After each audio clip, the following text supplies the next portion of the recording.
Tourism can make a city look richer while hollowing out its economy at the same time. That sounds like a contradiction, but some of the most visited places on Earth are running into it right now. You can usually spot it early. A grocery store disappears. A souvenir shop takes its place. An apartment building slowly turns into short-term rentals, floor by floor.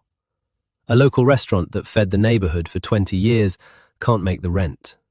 Nobody panics because the city still feels busy. Actually, it feels more successful than before. Hotel prices keep climbing, restaurants are full every night, and tourism money arrives fast. A factory takes years to build.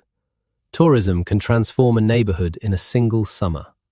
So cities lean in.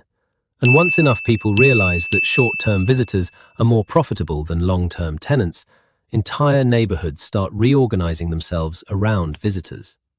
That's where things start getting distorted, because tourism doesn't just bring money in, it changes which businesses can still survive. A hotel can raise prices during peak season almost overnight. A machine shop can't. A small manufacturer can't. But all of them compete for the same workers, the same land, the same rising rents. At some point, the math stops working for anything that isn't tourism. Not because those businesses became bad, because the city around them changed. Economists have a name for this: Dutch disease. The original had nothing to do with tourism. In the 1960s, the Netherlands discovered a massive natural gas field. The money flooded in, the currency appreciated, and the rest of Dutch industry, manufacturing, exports, became too expensive to compete globally. One booming sector crowded out other industries. Tourism can do something very similar at the city level. Then there's the leakage problem. A lot of that money doesn't stay where it's spent. UN research suggests that in many tourism-dependent economies, 40 to 70% of gross tourism earnings leave almost as quickly as they arrive. Through foreign hotel chains, international booking platforms, imported goods. Money arrives fast, but it leaves just as fast. A local business is different. It hires locally, buys from regional suppliers, reinvests in the same place. More of that money keeps circulating locally. Tourism revenue at scale rarely works that way. COVID made all of this impossible to ignore.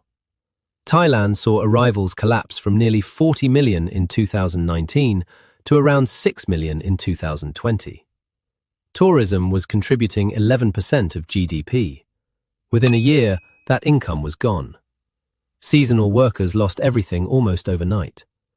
Places that had looked booming turned out to be fragile. Not poor, fragile. There's a difference. A poor city struggles constantly. A fragile city looks like it's thriving, right up until the money stops. That's why some cities started pushing back. Barcelona moved to phase out short-term tourist rentals citywide after housing costs made the city unlivable for its own residents. Venice started charging day trippers just to enter its historic centre. Some alpine towns stopped approving tourism development entirely. These aren't anti-tourism policies. Tourism, done well, creates real jobs and can revive struggling places. What these cities are trying to avoid is dependence. The moment a place stops making decisions for residents and starts making them for visitors. When housing revolves around visitor turnover. When public space feels like a transaction. When the city no longer feels built for the people living in it. It feels built to be consumed. That's the trap. Once a place depends on tourism for almost everything, a bad season stops being temporary. It's a structural threat. Economists called it Dutch disease when it happened with oil. Tourism can create a similar kind of dependence. And by then, most places have already forgotten how to be anything other than a destination. This is ScratchTheNomics.